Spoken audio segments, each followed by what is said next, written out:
Hello and welcome to my first ever DjangCon talk. I am Mohamed ElKalioby and today I will be talking about passkeys and how to use them on Django.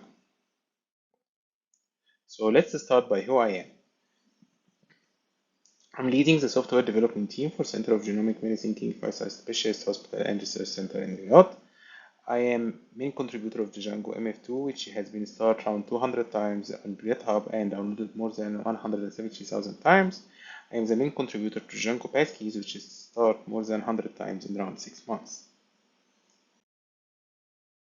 So let's start by why passwords are not enough. I think everyone knows the answer of this question, but let's build a common ground. So passwords can be hacked, passwords can be keylogged by a malware which can snatch username and password like logging on the or log into a website using your own PC or a mobile. It can be phished, like sometimes you get an email that you have a problem when we were renewing your Netflix subscription, so you need to click here to fix the payment issue. When you click here, you find yourself on a website which looks like Netflix, but once you put your information in there, you are giving the information to the attacker so that they can have your username and password, and they are repeatable. Since you are we now have your Netflix account, most probably you can be using the same password on your Facebook or your Twitter account. So we have access to more accounts just because we have access to one password. So what is the security principle to have a secure web application? In general, the user should be identified by something he knows, like a password, something he has, like a key or a card, and something he is, like a biometric. Most of our websites today depends mainly on the password, as they are easy to implement and they are very common to the users and they know how to act with it. The use of a key was available for web applications since 2014 when the Universal Second Factor Protocol was introduced, but the protocol needed the user to buy a specific USB device which acts like a security key, and this security key costs between $25 to $50, which caused that protocol was not widely adopted by the users. And in the same time, we have now mobile phones which have access to our biometrics through the Face ID, iris recognition, and or fingerprints. So there was a question why we cannot use this biometrics to be able to verify our users. So a web authentication protocol was introduced. So the Web Authentication Protocol is extension for the Universal Second Factor Protocol. It allows accessing authenticators which support the client to authenticator protocol. Work started in 2016 and became a working standard in March 2019. It's a product of the FIDO Alliance and it depends on asymmetric encryption with a random challenge. And this enables a passwordless authentication and or a secure second factor method. The authenticators would be responsible for verifying the relaying party, which is the website, so the technology should be a phishing resistant technology. So what are the supported authenticators? Currently, you can use any FIDO2 security key on any browser on any OS, including Android, iOS, or iPadOS. You can use your fingerprint or the PIN code on Windows Hello. You can use your screen unlock pattern, your fingerprint sensor, and or your face iris detection method on Android. You can use your Face ID, Touch ID on both iOS and Mac OS X. So let's see what is the user experience when he tries to register and use such authentication method. So in this demo, we will see how the users can register a device. So he will start by logging to the service by using his username and password. Then he will be enrolling to the new security service. He will say enroll. He will put the device name so that he can refer to it later. He will say start. The browser will ask him to use the device. He will ask that he's going with the platform. Windows Hello can ask him between the fingerprint and the PIN. So I selected the fingerprint. Now, as you can see, we have the device registered on our account. So how the user can now use the created key to authenticate to the service. Here, as we can see in this demo, that rather than the user putting his username and password, he can just fast login, he select his username, he says he put his fingerprint, and he is done. It's done in less than 5 seconds, and this is as one of the most secure ways to log into the web service, like we will see later.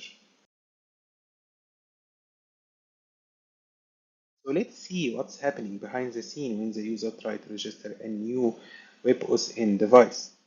So it starts when the application requests adding a new Web OS X method. So the server sends the site information, the user information, and a challenge. The browser asks the user to select a device and forward the information to it. The device will prompt the user to verify the request and then generate a key pair. The device will send the public key and the signed challenge back to the browser with the device info. The application sends the info back to the server. The server decrypts the received challenge with the received public key and validates it against the sent challenge at the start of the cycle. Here it worth mentioning that we don't hold any user biometric and there is nothing we know about the user biometric features. So now we know how the registration process works for the user to register his key. So let's see what happened behind the scenes during the authentication of the user so that it can happen so quickly. So it starts by the application requests the login to the service, the server sends a challenge, the browser asks the user to select a device and it forwards the site information and the challenge to the device. The device asks the user to confirm his identity and then validates the site. Once the site is validated, the device will send the encrypted challenge and the device info and the user identity to the browser. The application forwards the information to the server and the server decrypts the received challenge using the saved public key on the device for the user and compare it with the sent challenge.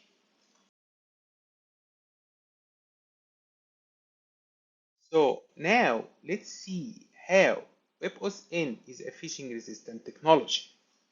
So here we will assume that there is a phishing attack against the bank.com. The attackers are trying to gain access to the customer accounts to be able to reach their bank accounts and transfer money outside. So they were able to fix the user to use hlebank.com. And in a live man-in-the-middle attack scenario, the attacker will enter the information received on the phishing website on the real thebank.com. And since the username and password are correct, the bank.com will ask the user to confirm his identity using the Web OS X.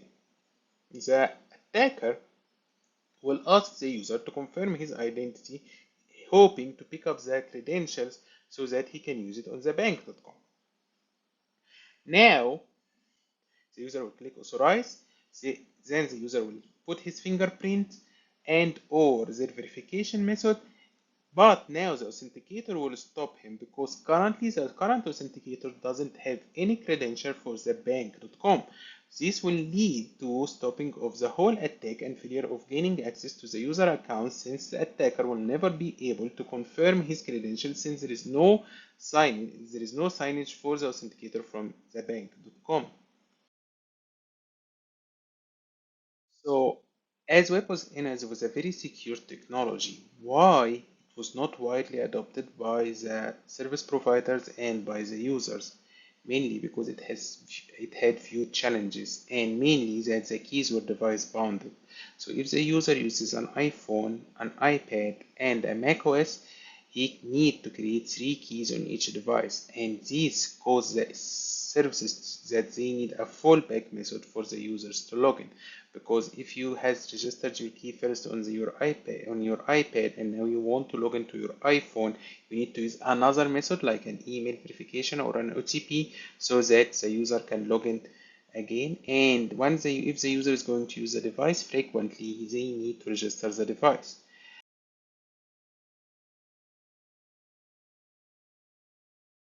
The challenges that affected the Web OS X, what are the things that Passkeys are trying to solve? So let's start by defining what is Passkeys. Passkeys is a work between Apple, Microsoft, and Google to expand the support of FIDO standard to accelerate the availability of passwordless sign-in. It is all started when Apple open the support for passkeys in iOS 16, iPad 16.1, and Mac OS Ventura, allowing the user to sync the private keys on their keychains. On May 3, 2003, Google allowed the users to stop using their password to log into their Google accounts and start using passkeys instead. So what is passkeys all about? It's a way for the user to use a key stored on another device to log in or to the service. The user can ask a nearby device to sign the request on their behalf. Keys can be used on the application's website and mobile application, and preferably the keys should be syncable between devices. So what is the current state of passkeys? Currently, Apple stores a private key generated on any device on the iCloud keychain protected by a PIN and is synced to all devices. Google stores all private keys generated on Android on your Google Password Manager.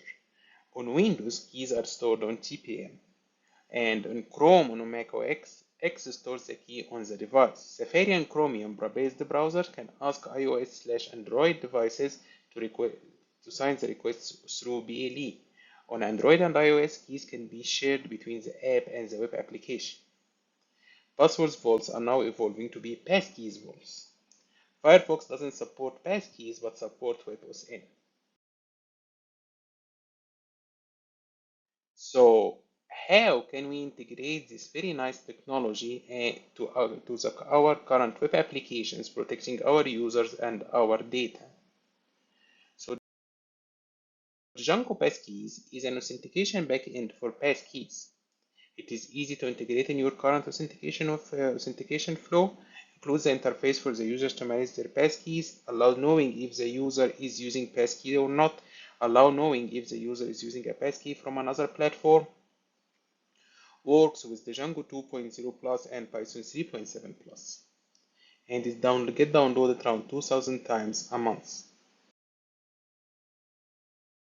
So how to add passkeys to your Django app? First, you need to install it using pip install Django keys. Then you add passkeys to your installed apps, collect the static files, then you have to do the database migrations. Then you need to add the volunteer settings file. You need to modify your authentication backend to be passkeys.backend.passkeys model backend. Then you need to provide the domain where your website is hosted. Then you need to provide the server name, which is like a user-friendly name for the website to be identified on the authenticator. Next, you need to identify which type of authenticators you are going to use. Are you going to use roaming authenticators, which is like cross-platform authenticators like security keys as they roam between devices, or you want to use the platform authenticators like the Touch ID and Windows Hello. Then you need to add the passkeys to URL patterns. Now, in the login view, we need to change the call to the authenticate to have the request as the first parameter to be able to see what's inside it. Next, in the login template, we need to add an hidden input called passkeys to be able to hold the result of the passkey to the hold of the passkey authentication, and we need to give an ID for the form to be able to auto submit it once the passkeys results is available. Finally, we need to add a link somewhere for the users to be able to manage their keys by referring to the passkeys home. And you are done. So let's see passkeys in action. On the left, we have an iPad which doesn't have the passkey to use for the secure service, and on the right is my Android phone. It has the key registered as we registered it in the first demo. So now we will try to use them. So on the iPad, we will just say fast login. The iPad will ask me which device to use. I will select the iPhone or the Android device. It will give me a QR code. And now we will take the Android phone and we'll try to scan the QR code and using the camera of the Android. So now we scan the code, we open the link. Now it asks me to verify the connection request, and now they are trying to connect together.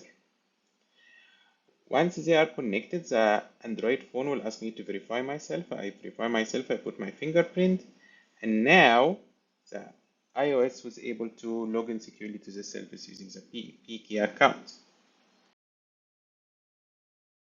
So if you don't need to host your own passkeys and you want a simpler solution, or if you are using a mobile application, I recommend that you use a passkey as a service like JustPass.me. JustPass.me is a FIDO2 and OpenID certified service. They allow having passkey on web applications and mobile application on both iOS and Android. Users can log in by passkeys or social or email if allowed by the site. They have Django, Flutter Firebase authentication plugins, and they are free up to 1,000 free monthly active users. So in conclusion, we discussed why passwords aren't enough, what is Web OS X API and how is it phishing resistant, what were the challenges in web authentication and how passkeys solved it, the state of passkeys, how to integrate passkeys in your Django application. So I will be available on Twitter, GitHub, or the conference Slack for any questions. Thank you.